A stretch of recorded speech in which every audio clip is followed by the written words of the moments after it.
Olá, queridos, que bom estarmos mais uma vez juntos para hoje estudarmos sobre a primeira carta de Paulo aos Coríntios. Vamos orar? Pai, nós agradecemos ao Senhor por todas as coisas, Deus. Que a Tua instrução, Senhor, que Deus a Tua unção, que Deus a Tua graça sejam constantes na nossa mente, no nosso coração, Senhor. Abençoa meu irmão, abençoa minha irmã, para que tudo seja mesmo, Deus, conforme, Deus, aquilo que o Senhor tem para nós. Que cada um possa absorver, que cada um possa, Deus, se alegrar com tudo isso, Pai, em nome de Jesus, Pai. Amém? Vamos lá à introdução, então. O nome Senhor tem lugar proeminente neste livro. Por que será isso? Com certeza, deve-se ao fato de que os crentes daquela região deixaram de reconhecer Jesus Cristo como Senhor. Na saudação da carta, Paulo é enfático com relação ao seu chamado. A maioria dos especialistas data esta carta entre 54 e 55 depois de Cristo. Paulo escreveu esta carta da cidade de Éfeso, como está lá em 1 Coríntios 16, 8.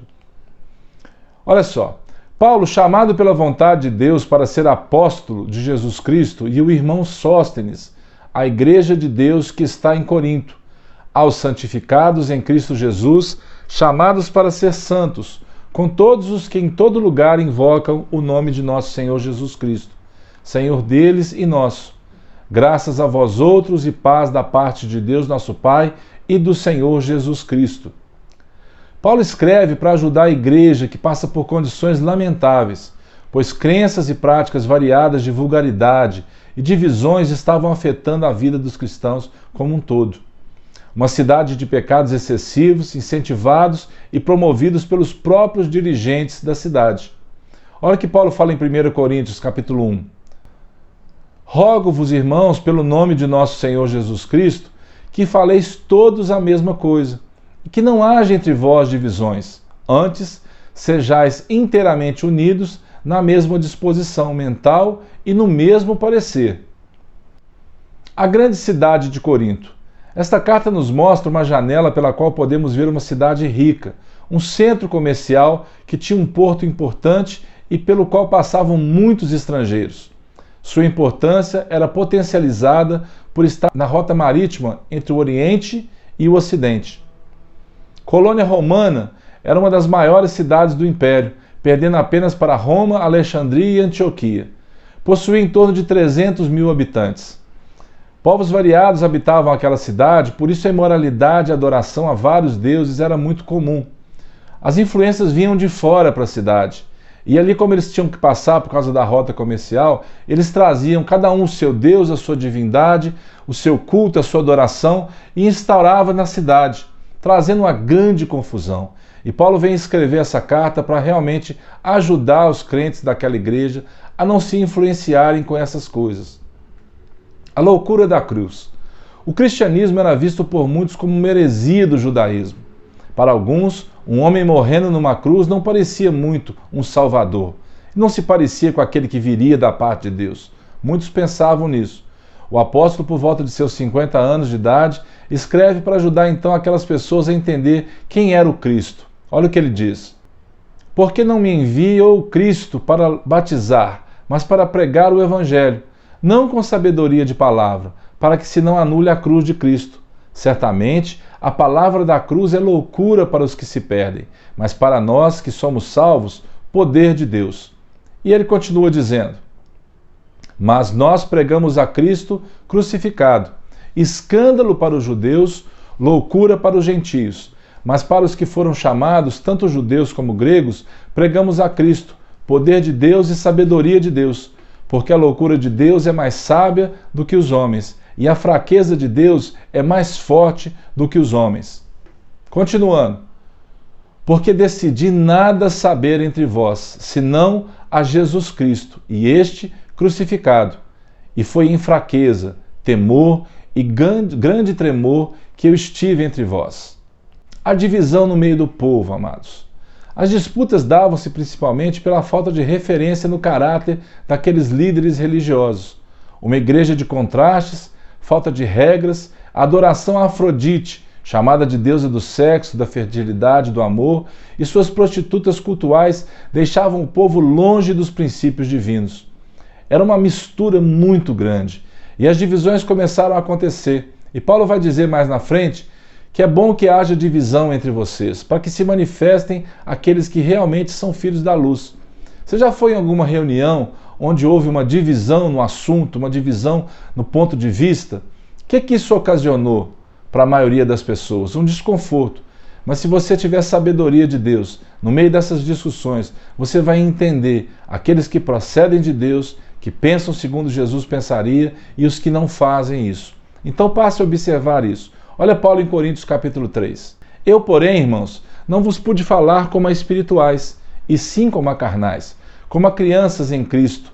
Leite vos dei a beber, não vos dei alimento sólido, porque não podeis suportá-lo. Nem ainda agora podeis, porque ainda sois carnais. Porquanto, havendo entre vós ciúmes e contendas, não é assim que sois carnais e andais segundo o homem? Ele continua dizendo: quando, pois, alguém diz, eu sou de Paulo, e outro, eu de Apolo, não é evidente que andais segundo os homens? Quem é Apolo? E quem é Paulo? Servos por meio de quem crestes, e isto conforme o Senhor concedeu a cada um. Eu plantei, Apolo regou, mas o crescimento veio de Deus. Não sabeis que sois santuário de Deus e que o Espírito de Deus habita em vós? Se alguém destruir o santuário de Deus, Deus o destruirá, porque o santuário de Deus, que sois vós, é sagrado. Paulo, depois de muitas coisas que Paulo viveu e vivia, ele vem escrever que se compara à escória do mundo. As pessoas precisavam entender que o coração do apóstolo, ele não estava mais nas coisas desse mundo, mas sim nas coisas daquele que o arregimentou, para ser como um soldado, um bom soldado de Cristo. Paulo tinha o mesmo ofício de Áquila e Priscila, né? Fazedor de tendas. E eles colaboraram no ministério recebendo Paulo na cidade de Corinto assim que ele chegou. Ele tinha a plena convicção de quem era e tudo que observava nas pessoas era o abandono gradativo da bondade e da misericórdia do Senhor. E ele continua escrevendo aos Coríntios: nós somos loucos por causa de Cristo, e vós sábios em Cristo. Nós fracos e vós fortes, vós nobres e nós desprezíveis. Até a presente hora, sofremos fome e sede e nudez, e somos esbofeteados, e não temos morada certa. E nos afadigamos trabalhando com as nossas próprias mãos, quando somos injuriados, bendizemos, quando perseguidos, suportamos, quando caluniados, procuramos conciliação. Até agora, temos chegado a ser considerados lixo do mundo, escória de todos. É claro que o apóstolo Paulo valorizava a pessoa em si, mas ele sabia que, se considerando lixo do mundo, ele estava se enchendo da glória daquele que o chamou. Paulo, depois de falar sobre a imoralidade, a maldade, a malícia, ele fala também da injustiça humana. Ele faz uma lista generosa de requisitos que excluem seus praticantes do reino de Deus. Ou seja, os impuros, os idólatras, adúlteros, efeminados, sodomitas, ladrões, avarentos, roubadores, não vão herdar o reino de Deus. Olha só lá em 1 Coríntios. Depois ele fala: todas as coisas me são lícitas, mas nem todas convêm. Todas as coisas me são lícitas, mas eu não me deixarei dominar por nenhuma delas.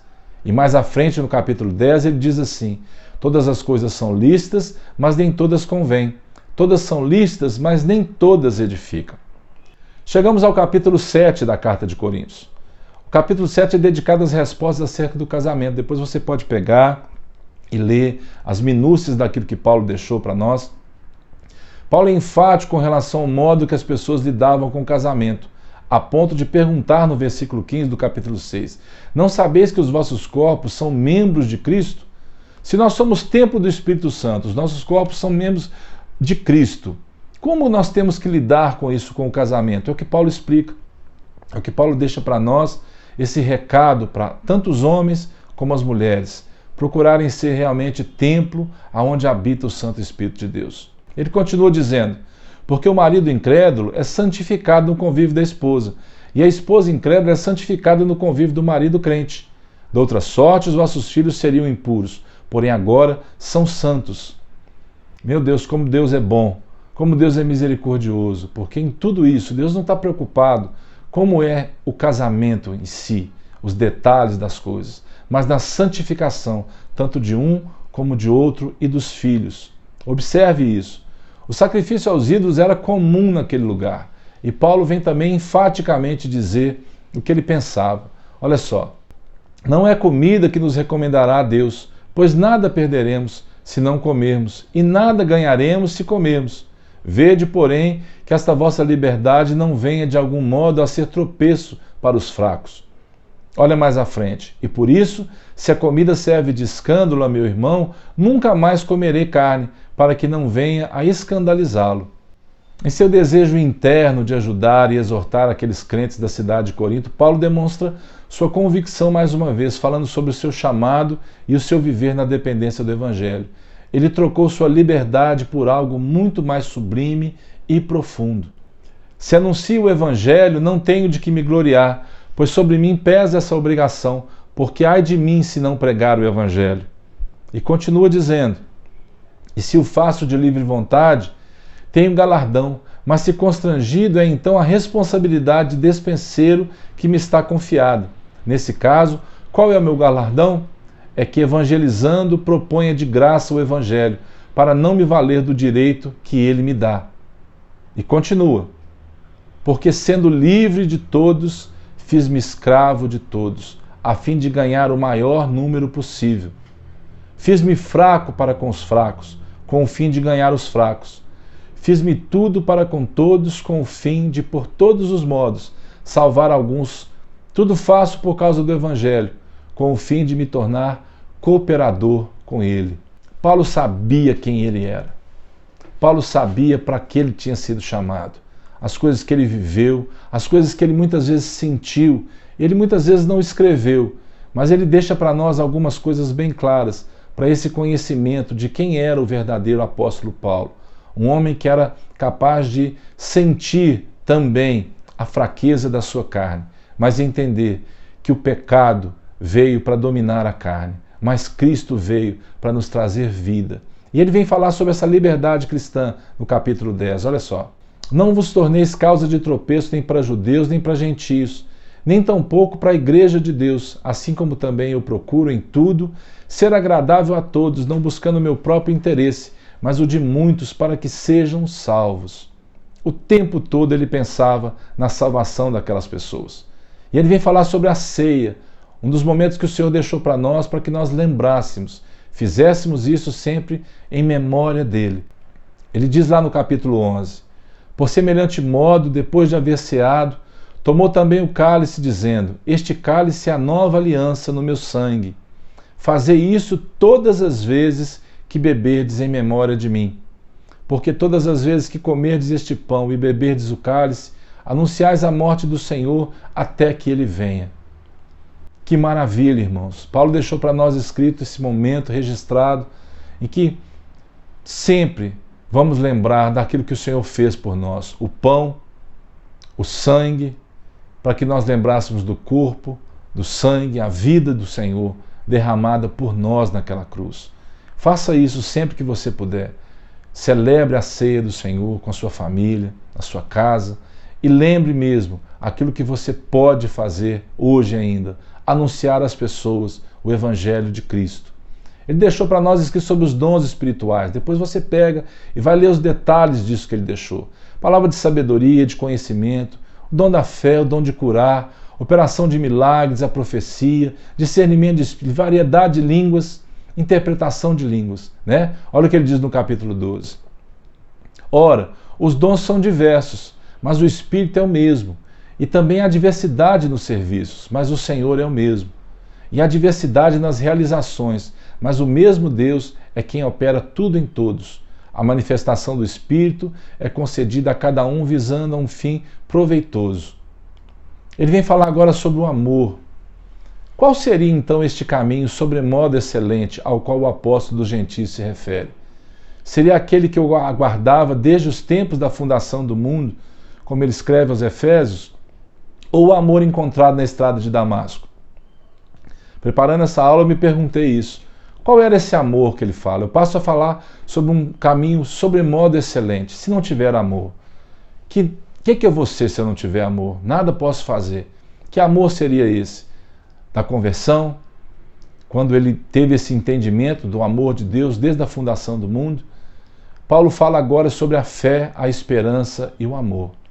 E ainda que eu distribua todos os meus bens entre os pobres e ainda entregue o meu próprio corpo para ser queimado, se não tiver amor, nada disso me aproveitará. Ele vai deixar para nós conselhos sobre a dinâmica do culto e comportamento do verdadeiro cristão, que estão espalhados por toda a carta.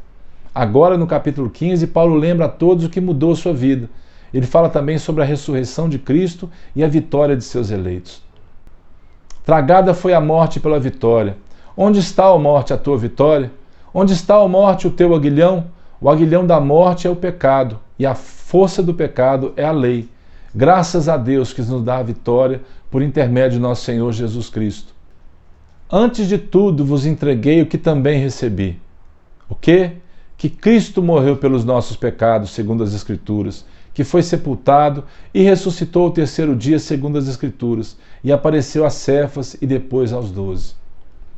A conclusão: é muito pouco tempo para a gente tentar explicar tudo que o apóstolo Paulo deixou, mas se você pegar esse resumo, junto com a sua Bíblia, acompanhar pelos capítulos a sequência, você consegue ter um entendimento talvez melhor, mais geral dessa carta.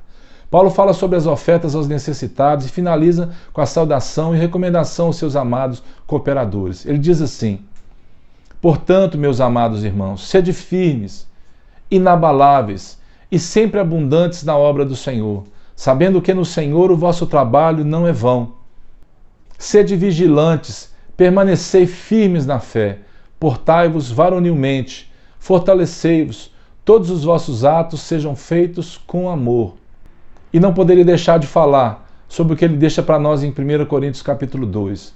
Nem olhos viram, nem ouvidos ouviram, nem jamais penetrou em coração humano o que Deus tem preparado para aqueles que o amam. Com certeza o apóstolo Paulo conhecia as Escrituras, no livro de Isaías, que diz que desde a antiguidade nunca se viu um Deus como esse, que trabalha por aqueles que nele esperam. Amém, queridos? Que o Senhor te abençoe. Então, você deixa aí o seu like, você se inscreve no canal se você não tiver inscrito ainda, compartilhe. E como a outra aula de Romanos, eu vou deixar essa oração no final também, para que se você não abrir o seu coração para Jesus Cristo, você possa, através dessa oração, fazer isso, plantar essa semente no seu coração e ser cheio da graça de Deus. Até a próxima, se Deus quiser, em nome de Jesus.